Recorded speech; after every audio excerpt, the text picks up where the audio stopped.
नवरात्र विशेष रेसिपी चालू आहे। तर देवीला अष्टमी किंवा नवमीला जी कडकणीची माळ घातली जाते, कुरकुरीत अशी कडकणी कशी करायची व्हिडिओ स्किप न करता नक्की बघा। नमस्कार, मी स्वप्ना वायकर, वायकर्स किचनमध्ये तुमच्या सगळ्यांचं मनापासून स्वागत करते। तर बघा, अगदी मोजक्या साहित्यामध्ये होते 2 वाटी मी गव्हाचं पीठ घेतलेले, पारंपरिक पद्धतीने जशी करतात ती दाखवते। अर्धी वाटी पाणी घेतलेले आणि अर्ध्या वाटीलाही कमी असा गूळ घेतलेला आहे, म्हणजे पाव वाटीला थोडासा जास्त, अर्ध्या वाटीला थोडासा कमी, एवढ्याच प्रमाणामध्ये मी गूळ घेतलेला आहे। खूप जास्त गूळ घालायचा नाही, अन्यथा त्या कडकण्या तितक्या कडक अशा होणार नाही तुमच्या। तर बघा, मी पाण्यामध्ये जे अर्धी वाटी पाणी घेतले त्याच्यामध्ये मी गूळ टाकून भिजत घातलाय थोडासा। आणि आता 2 वाट्या मैदा घेतलाय, चवीनुसार थोडंसं मीठ टाकून घ्यायचं आहे। 1 चमचाभर मोठा चमचा रवा टाकलेला, 1 चमचाभर बेसन पीठ टाकायचं आहे। बरं, आता ही साखरेमध्ये किंवा मैद्याची पण होऊ शकते, पण आपण पारंपरिक पद्धतीने जशी बनवतात त्या पद्धतीची रेसिपी तुम्हाला दाखवते। तर व्यवस्थित सगळे हे सुके जिन्नस जे आहे ते सगळे मिक्स करून घ्यायचे। आणि मी कढईमध्ये, ज्या कढईमध्ये तळणार आहे त्याच कढईत थोडंसं तेल गरम केलं आहे। तर अगदी कडकडीत असं पण नाही केलं, थोडंसं असं गरम केलेलं आहे। तर ते तेल टाकून घेते बघा। चमच्यामध्ये का टाकून दाखवलं तर तुम्हाला किती तेल टाकले त्याचा अंदाज यावा। साधारण 2 आपले पोहे खायचे जे चमचे ते 2 चमचे टाकलेले। तर आता आपलं पाणी व्यवस्थित, गूळ त्यातला विरघळला गेला आहे, गाळून घेतलं पाणी आणि त्यामध्ये टाकून आपल्याला कणिक जी आहे ती व्यवस्थित अशी मळून घ्यायची। तर खूप जास्तही याला पाणी लागत नाही, कारण आपल्याला पातळ नाही करायचं। लाटताना आपल्याला एकदम पातळ लाटायच्यात, त्यामुळे ते पीठ घट्टच असलं पाहिजे, नाहीतर आपल्याला ते लाटलं जात नाही, व्यवस्थित चिटकलं जातं कंटिन्यू।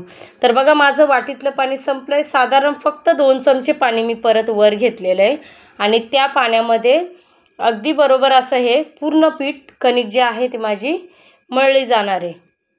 तर घट्ट आपण पुरीला जशी कणिक करतो त्या पद्धतीचीच घट्ट कणिक करायची, परंतु आपण याच्यात गूळ घातलेला असल्यामुळे ही कणिक जी आहे ती आपल्याला तितकी मळायला सैलसर अशी जात नाही।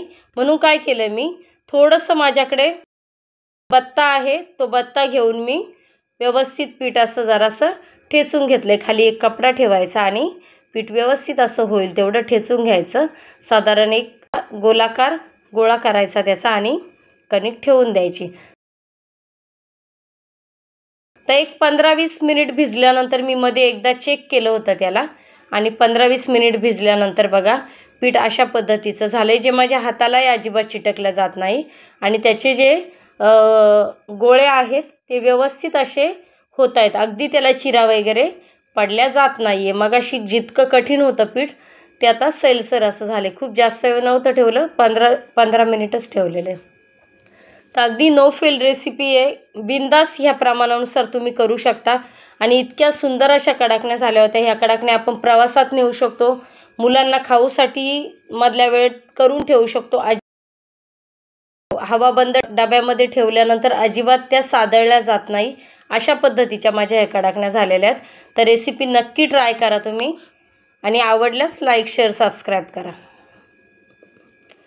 तर बघा, एक साधारण छोटा गोळा घेऊन मी सारख्या आकाराचेच केलेत मी साधारण सगळे, त्याच्यामुळे मी त्यांना आकार वगैरे देणार नाही आहे, कारण कडकण्या ह्या अशाच असतात, थोड्याफार वाकड्या तिकड्या होतातच त्या, म्हणजे आपल्याकडे जागरणाला वगैरे ह्या अशा कडकण्या केल्या जातात त्याच पद्धतीच्या सेम मी केलेल्या आहे। बघा किती पातळसर अशी लाटली आहे, फक्त प्रेस करत करत तिला पातळ लाटायची, अजिबातही चिटकली गेली नाही किंवा थोडंही पिठाचा वापर केला नाही। पिठाचा वापर केला तर काय होतं, त्याच्यावरचं जे पीठ असतं ते पटकन तेलामध्ये जळलं जातं आणि ती कडकणी तितकीच लाल होते। तर आता छिद्र पाडून घ्यायचे, जेणेकरून फुगली नाही पाहिजे। मी तुम्हाला शेवपुरीची पापडी जी दाखवली आहे ना, सेम त्या पद्धतीने केली, फक्त याच्यामध्ये आपण गूळ घातलेला आहे। नवरात्र विशेष अजूनही काही रेसिपी केल्यात मी, त्याही डिस्क्रिप्शन बॉक्समध्ये तुम्हाला लिंक देते, नक्की बघा त्याही। तर बघा, अशा पद्धतीने मी सुरुवातीला आहे ना, जितकं होईल तितकं फक्त प्रेस करत राहायचं आहे त्याला आणि पातळसर असं लाटायचं, कारण आपण पिठाचा किंवा तेलाचा कसलाच वापर केलेला नाही आहे। याच्यावरून आपलं पीठ किती व्यवस्थित मळलं गेलं आणि भिजलंही गेलं आहे, म्हणजे गुळाचं प्रमाण जे आहे ते सगळं प्रमाण योग्य आहे हे ह्या गोष्टीवरून आपल्या लक्षात येतं। तर अशा पद्धतीने दुसऱ्याही ह्या जी पुरी लाटून घेतली मी पातळसर, तिला मी छिद्र करून घेतलेत। तर साधारण 8-9 मी लाटून घेतलेल्या आहेत आणि कशा पद्धतीने तळायचं हे तुम्हाला दाखवते। तेल सुरुवातीला व्यवस्थित असं गरम केलं होतं मीडियम फ्लेमवर आणि नंतरला आता स्लो गॅस केलाय, कमी गॅस करायचा आणि अशा पद्धतीने उलट सुलट ती करायची। काय होतं, खूप पातळ असल्यामुळे ती मधल्या बाजूने आतमध्ये जाते आणि कडा ज्या आहेत त्या पटकन तिच्या लाल होतात। तर अशा पद्धतीने आपल्याला काय करायचं आहे, उलट सुलट अशी 2-3 वेळा करत राहायची आहे आणि मग काढून घ्यायची। ह्या स्टेजला साधारण काढली तरी तिच्यात थोडंसं टेम्परेचर जे गरम तेलाचं असतं त्यामुळे ती लालसर अशी नंतरला दिसणार आहे तुम्हाला। पर पापड तळतो ना त्याच पद्धतीचं सेम आहे, पण पापड आपण हाय फ्लेमवर तळतो आणि पापड अगदी लगेचच कुरकुरीत होतात।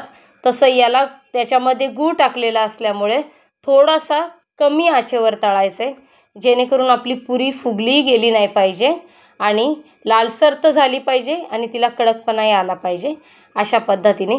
तर आता प्रत्येक भागात वेगवेगळ्या दिवशी ह्या माळा चढवल्या जातात। आमच्याकडे साधारण शेवटच्या दिवशी ही माळ चढवली जाते। तर तुमच्या भागात काय पद्धत आहे तेही मला कमेंट्स करून नक्की सांगा। तर ही नवरात्र विशेष कडाकण्याची रेसिपी माझी तयार झालेली आहे। तर कडाकण्या आपल्या किती कुरकुरीत झाल्यात याचा मी तुम्हाला आवाज दाखवते।